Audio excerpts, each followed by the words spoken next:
So you will go into the pharmacy, if you ever go, because now everything is online, and you will not buy a physical product only. You will actually be buying the digital companion for this product.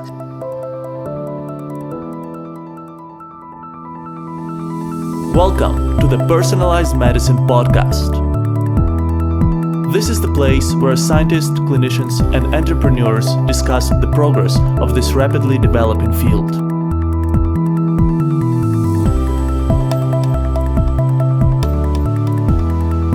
Let's start.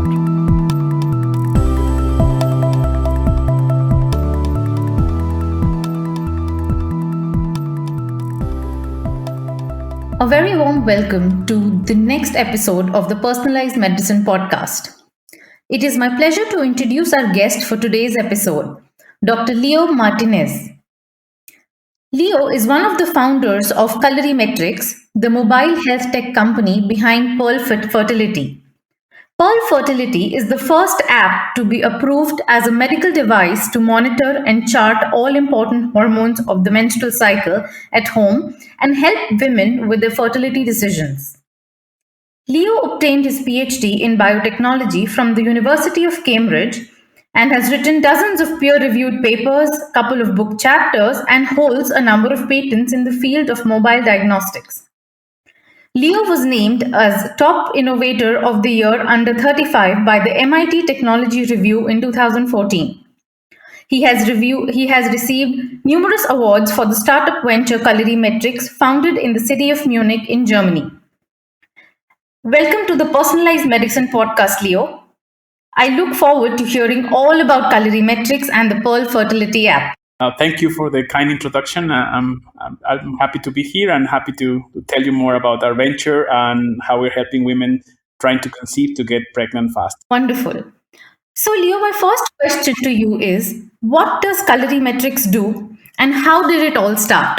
So, Colorimetrics, it's a technology that helps us read and interpret colors out of the environment in a numerical way. So we measure and quantify colors. And you might think, okay, but why is that useful? Why do I need to know how much of X color I have in front of me? So maybe for photographing, it's not so interesting, but for medical applications that require the analysis of solutions or color changes in chemical reactions, becomes much more important to have a precise quantitative measurement of the color you see. So it all started because I broke a spectrometer in the lab that I was working while I was doing my PhD. I broke one of these machines, and they're very expensive, big pieces of equipment that are not easy to substitute. So I say, okay, maybe I can rebuild it myself or find the pieces and repair it. And then I realized that actually the components that you have on those machines are actually the same components that you have in your mobile phone. At that time, in 2013, 2014, even 2010, I think when I started thinking about this, the phones were different.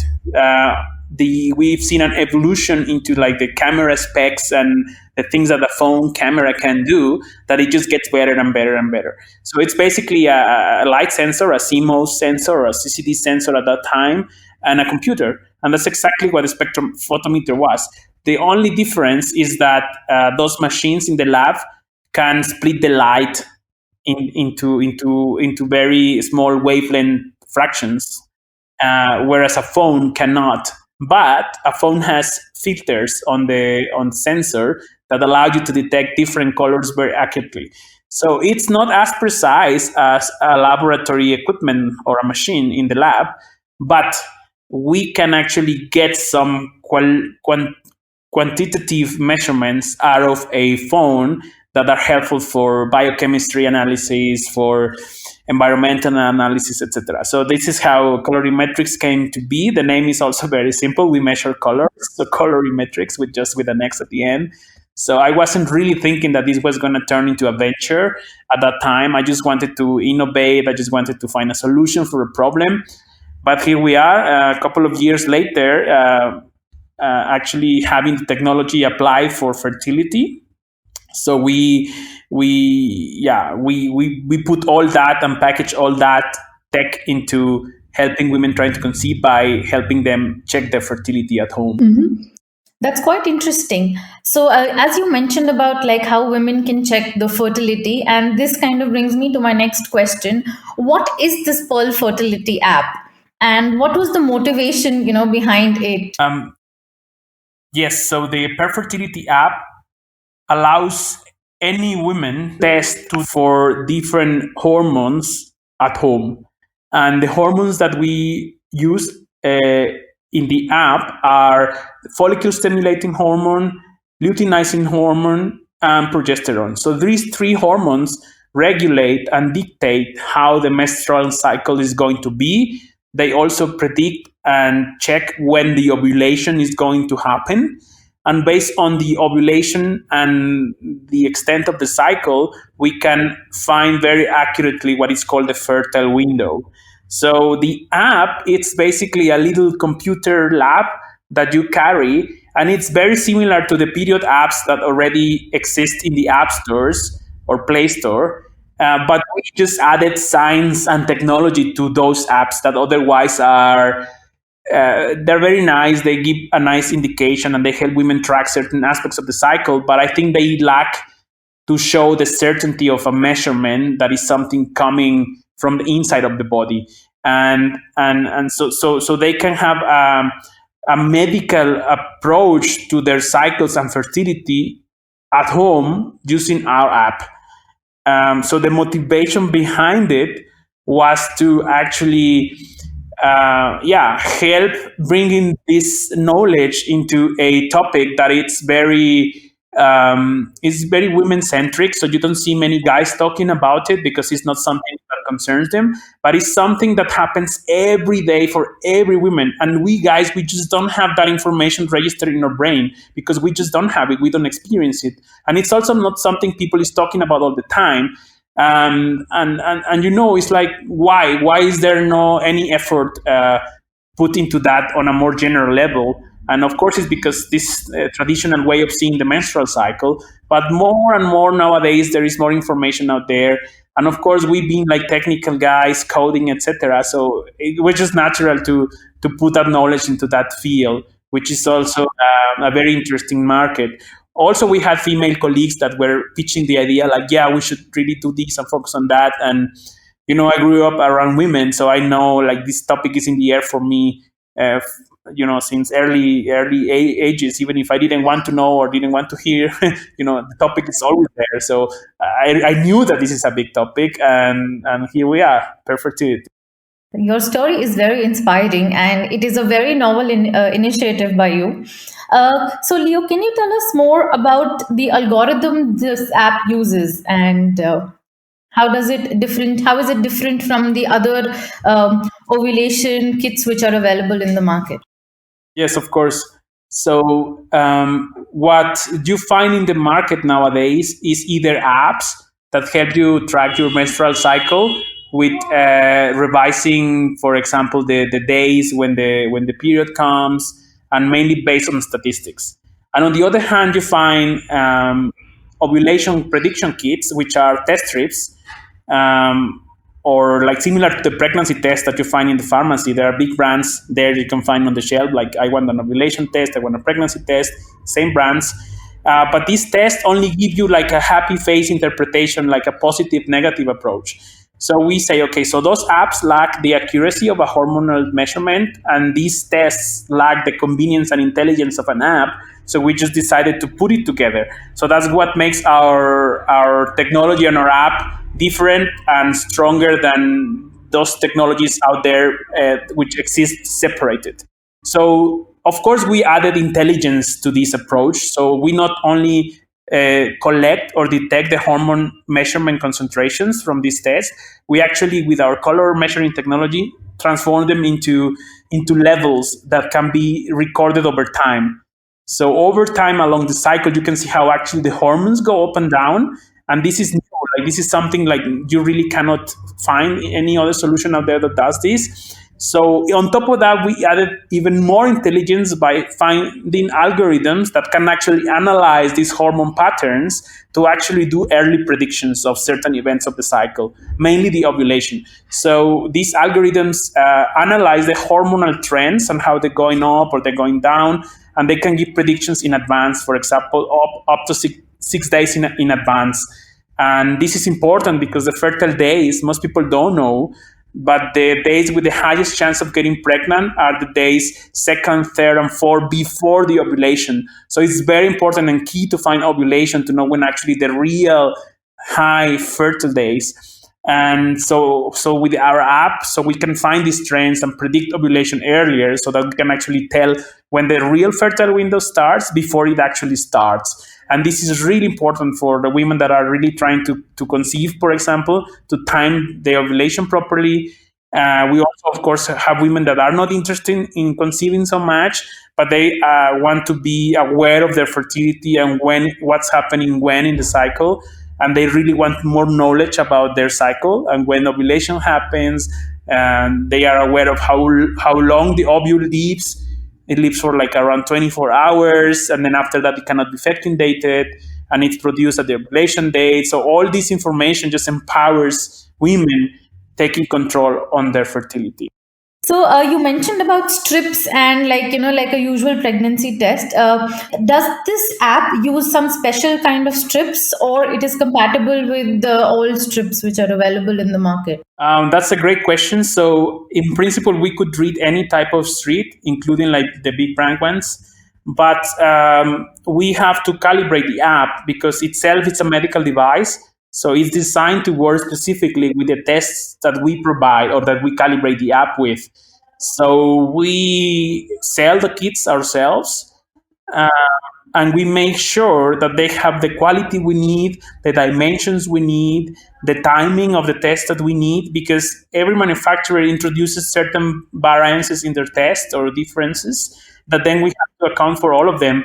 So we decided to standardize the process. So the app works with our tests. We have pregnancy tests, we have progesterone tests, we have LH test, luteinizing hormone, we have FSH test, follicle stimulating hormone. So we cover the entirety of the cycle. You mentioned something about measuring the hormone levels. So my question is, like, how does it protect the privacy of the customers? Does the algorithm collect any other information, or do you have to sign up when you are and give some details, very specific details when you are getting the app or stuff like that? Actually, we're based in Europe, and they're very strict with the new regulations regarding personal data and data transmission. So we decided to not acquire any personal identifiable information. We do not ask the users for a name. We do not ask the user for an email address. They don't have to sign up. It's an app that interacts with them in an anonymous, pseudonymous manner. So the user can actually, it gets an ID because we need an ID to know like which app is which, etc. But there is no personal identifiable information. Nevertheless, of course, there is hormone information in the app, which is medical data, and medical data is personal information. So that belongs to the user, but it's all pseudonymized, anonymized. So there is no way we know like who the users are. Of course, the user can share their data, for example, with the doctor by making a screen capture or sharing the chart that they get in the app. We cannot stop them from doing that, but we ourselves do not have a data capturing mechanism for getting personal information. And also, we really do not need it because our customers, our users, know where to find us, and they know we know how to find them as well. So we don't need to know who they are, what their name is, and yeah, there are geographical information we get by default. We know like where the apps are getting downloads. So like, okay, this city or this country, but nothing personal, no. Does it also help in like getting to know about other conditions like maybe PCOS or other issues? Once you know your hormone profile and once you know how a healthy normal hormone profile should look like, then you can actually see if there are patterns outside of the norm, or if you were never aware that there could be some patterns different or out of the norm that could be affecting your cycle or your fertility, you could see those things there. Yes, in principle, we could also enrich the app with algorithms that help with this. However, there is a very fine line and difference between an app that provides information and an app that gives diagnosis. If the moment we decide to say, okay, you have this condition, then we are transforming our app into something that actually tells you whether you're sick or not. And this has implications from the regulatory point of view. So most people in telemedicine think that apps could be giving you health status. And it's not that they can't, it's about the responsibility, right? So who takes responsibility for the diagnosis? Typically, a doctor swears, to protect their health, and they're formed for taking not only the knowledge and apply it to the patient, but also taking the responsibility, right, of their judgment. Therefore, we believe that the role of the doctor is always there and should be present. It's not that it is not possible. We might introduce later in the future with the clinical studies, validate our app to find certain conditions. But for now, we let it to the users and the doctors. We only help the doctors to get closer to the users by helping them do something they otherwise have to go to a lab or have tedious blood samples taken, so that they can do it at home. So we bring the lab and the clinic to the patient so that the doctors and patients together can figure this out for the moment. In the future, we might get into the diagnostics arena in a more strong way. Mm-hmm. So how long do you think, like how long does the kit take, to see some results? Like how long should you use Paul and the kit together before one can see some kind of result? So you can see results from the first day you start using it, because you can start seeing your hormonal profile and patterns from the first day and every day. And for that cycle that you used it, the app analyzes your hormone trends in real time. So it finds where you are in your cycle and the ovulation for that particular cycle immediately. Of course, you can also use it for a couple of months, and the things that get better is, for example, the cycle length.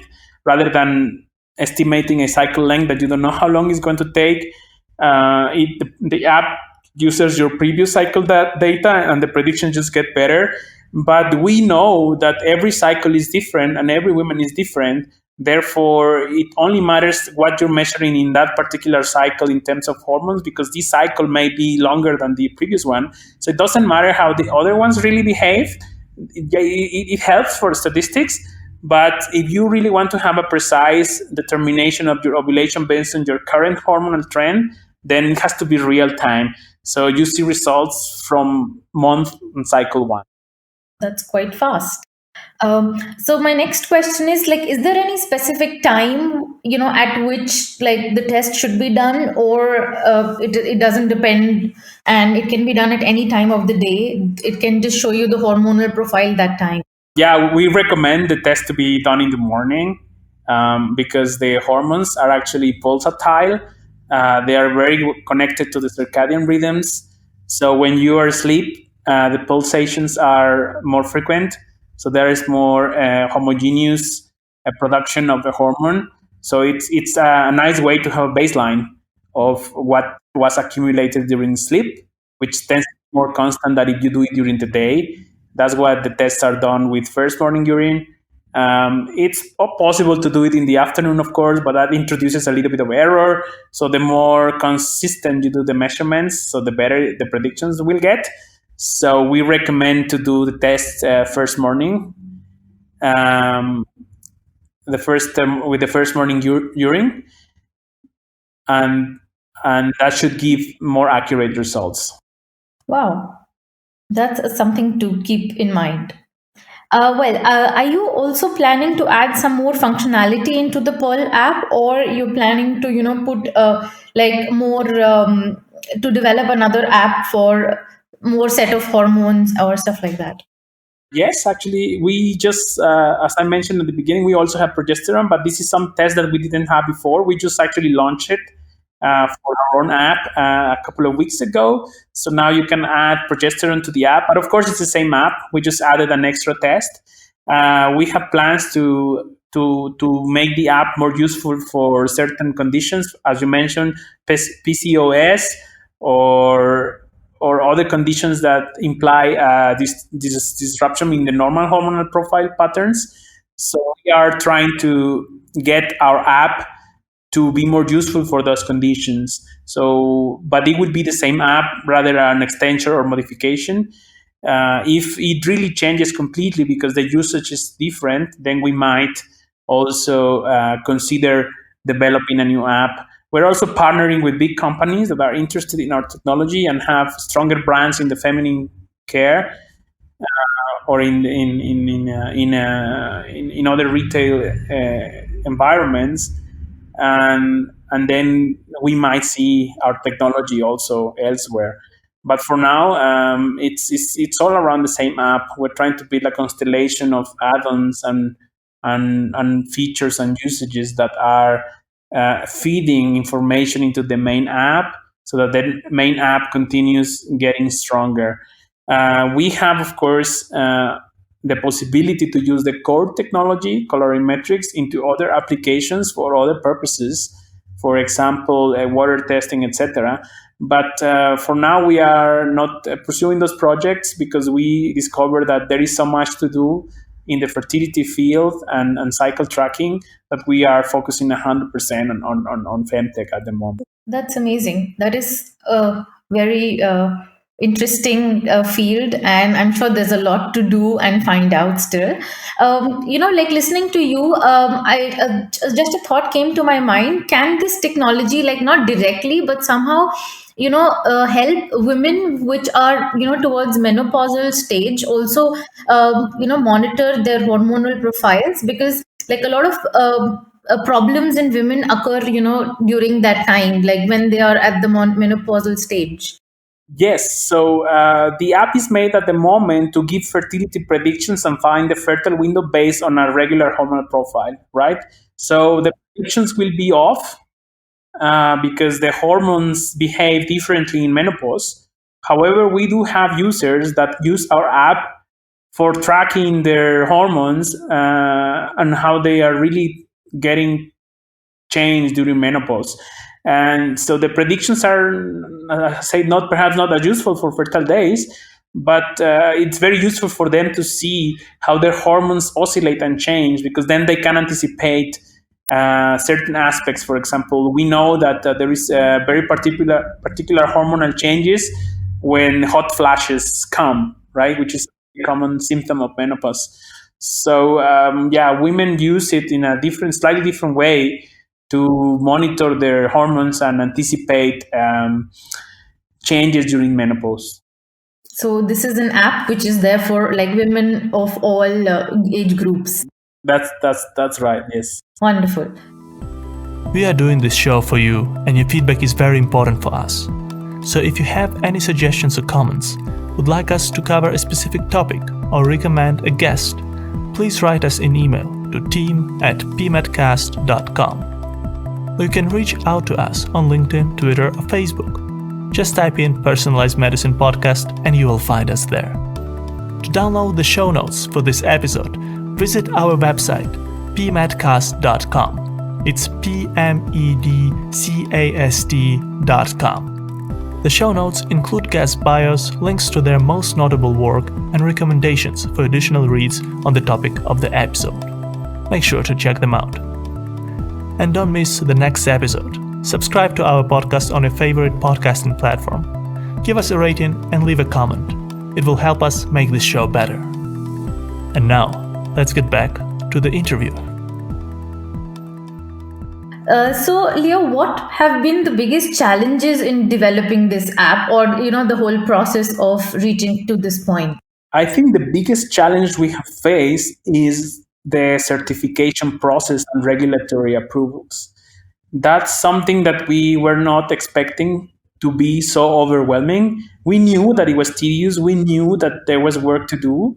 And we also think that we can do the work. It's not something impossible. but facing the regulatory frameworks and the complications they come with was something really challenging. It's not difficult. I think everyone with the will can actually get a medical device certified, but it's a very sometimes even obscure process of what rules you have to follow, and how you have to interpret them. And there are like many consultants out there, and everyone has an opinion. At the end, you have to read the regulation and figure out for yourself what exactly it means. And if there are questions, then ask directly to the regulatory bodies. Um, but even then, we receive answers, some of the kind of, it's up to the authorities to interpret the meaning of this law, so we cannot tell you what exactly we meant with that word, or answers like that. So we are kind of left in the gray, because then you have to go back to the authority and they're like, well, we are approving, we are not giving you the advice you need a consultant. So then it gets a bit tricky, and that was really challenging for us, especially coming from the technology side, right? Uh, but we managed. So we succeeded. We managed to get our app certified in Europe with the CE mark. We have our app also listed, registered at the FDA. So we are very proud of having an app being certified as a medical device, together with the tests, and the tests themselves also registered and certified. So we are happy to be pioneering in the medical digital solutions, or digital medicine, digital apps for medicine, particularly in the area of femtech. So it was a big challenge, but it is done.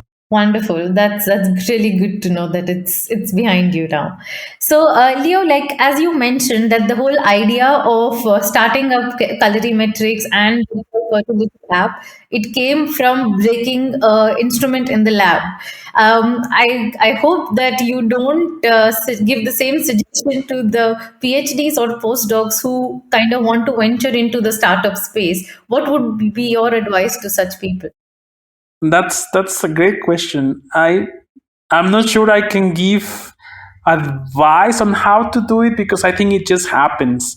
Some people think that one decides to start the entrepreneurial route, and some people I've seen them trying. I want to be an entrepreneur. I want to do it, and they start thinking about the idea, and some of them focus on the business models. And for me, it just happened. So I'm not quite sure I can advise. But what I can certainly tell is that for someone coming from the sciences, a PhD or a postdoc, I think the best advice I can give, if they really want to do something like this, is just to follow a passion for a problem that they have and they want to solve. Because having a technical and scientific formation certainly helps in finding solutions. Being an entrepreneur or developing something, it's that you turn into a product, it's mainly finding solutions to problems. And of course there is the marketing and business modeling and all that. So a little bit of how to do financial planning, maybe it's important. It's something I still struggle with myself this late in the venture. But it's just try to solve the problem of someone, and try to solve a problem that attains to a lot of people. And of course you will find hurdles on the road, but just keep doing it, and keep putting the effort and the hours into it, and eventually you will see that you have a product that can be sold. So that would be my advice. And of course, at some point they will realize that they don't have time for their scientific career anymore, or their postdoc, and they will just suddenly they decide, okay, this is actually taking all my time, and I can see there is some prospects, economic prospects, to actually leave what I'm doing and take on this one.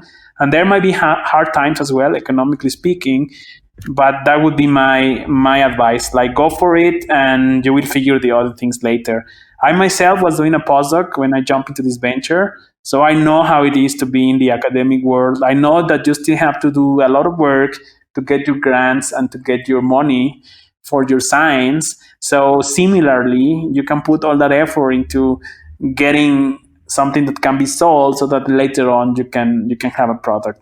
So I think it's mainly that what I would say for PhDs and postdocs that are thinking on maybe jumping into this world. I would say never leave your scientific skills behind, because they will continue to be useful along a career like this.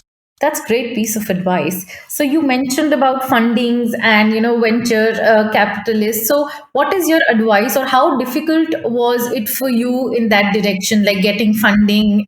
Yes, so I would say it's very similar to having to apply for a grant, because there are most of the time funding available for startups or ventures that are starting that is linked to government or organizations or startups and accelerators, as you mentioned.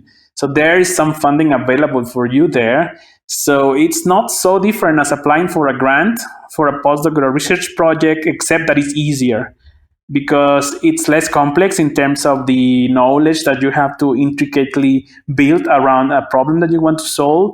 In a research grant, you're applying for like something has to be new in terms of like new for the entire world, because it's research, right? You have to push the boundaries of knowledge. Whereas here, you don't really push the boundaries of knowledge, you rather push the boundaries of the market. So this is new because nobody's selling it and everyone needs it. So it's a different approach. So it's more like selling something that actually everyone wants, and not something that just a group or a research group or a research institute wants, right? So that's the difference, I think, but it's pretty similar. And on the other hand, you have private investing, right? That is really different. That is something I really had to learn, completely different to what it was from academia. So in that case, presentations are really flashy. The storytelling is key. So it's not just about showing the problem, the solution, and the engineering behind and all the technology. It's all about the storytelling. You have to tell a very compelling story that actually finds a niche in a market that everyone wants to have, and prove later on with numbers that it will actually work. So storytelling, beautiful colors, appeal to the feelings, is something that you need in order to get to the VC funding. And of course, the market has to make a lot of sense. Some investors will actually like the idea, the technology, but some others would like more like, okay, can I make 10 times my investment out of this or not? And then you start playing a different type of game in which you are not only pitching the idea, the technology, and the market, but you're actually pitching the growth of an idea, technology, and market. And this is when dynamics start becoming a bit more different, and it's more about the financials rather than the idea and the technology. So yeah, it's a combination of that. And my advice would be just to open Google and say, okay, how VC works, apply to an accelerator if they're already in that path, and they will find the answer they need. Great. So, Leo, what do you think is the future of such personalized hormone measurement kits, or I would say, where do you see pearl fertility in the next 10 years? So we are trying to substitute a currently widely available technology that you find everywhere in the pharmacies. And you can buy these tests, as I say, but they're not digital. I mean, they have the word digital there because they use some kind of electronic Tamagotchi around it. But for us, that's not digital. Digital for us and millennials means actually apps connected to the internet. So slowly we have introduced something you buy in a pharmacy or you buy as a physical kit, but you're actually buying a digital product. So we are basically selling a digital product in a pharmacy. And I think this is where the world is going. I think this is where most things are going to turn. So you will go into the pharmacy, if you ever go, because now everything is online, and you will not buy a physical product only. You will actually be buying the digital companion for this product. So this is what we want to do. We want to substitute this old-fashioned way of approaching things that you buy for your health, and you actually buy digital products for health. So I see Pearl taking over this market of fertility testing or fertility monitoring, bringing digital to the analog world.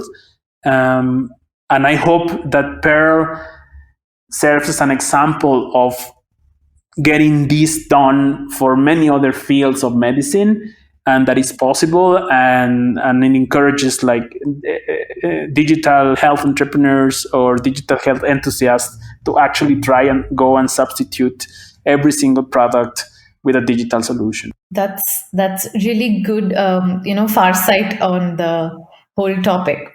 So, Leo, before I let you go, could you tell us how our audience could reach you online? So please visit pearlfertility.app, and there you will find our website, how to download the app. You can also follow us in our social media channels at pearlfertility on Instagram and Twitter, and at pearlfertility.app on Facebook. We are very active on Instagram, sharing educational tips about fertility, the menstrual cycle, how hormones work. We have promotions and information about the kits. You can also, of course, reach us via the email on the website or contact form in case you have further questions regarding the technology or would like to know more about what we're doing in other areas. So please reach out, and that's where you can find us. Wonderful. I hope our viewers have taken good note of the possible ways to contact you, and I'm sure you will be hearing from them very soon. Before I again finish this podcast, I would like to thank you, Leo, for your time and for your sharing with us all your journey with colorimetrics and the Pearl Fertility app. Thank you very much. Thank you. A pleasure to be here and talking about what we like doing. Thank you so much for being with us today on the Personalized Medicine podcast. If you like this show and know someone who would enjoy it too, please share this podcast with them. And don't miss the next episode yourself. Subscribe to the Personalized Medicine podcast on your favorite podcasting app. You can find us on Apple Podcasts, Spotify, Pocket Casts, Stitcher, iHeartRadio, and many, many more. Please rate us there and leave a comment. That helps us to grow and deliver the best experience to you. To access the show notes for this episode, visit our website, pmedcast.com. It's pmedcast.com. And engage with us on social media, where we regularly share the news and exciting content on personalized medicine. You can find us on Twitter, LinkedIn, and Facebook just by typing in Personalized Medicine Podcast, or use our handle, pmedcast. And if you have any feedback or would like to suggest a guest for the show, write us an email to team@pmedcast.com. Have a great day, and until next time.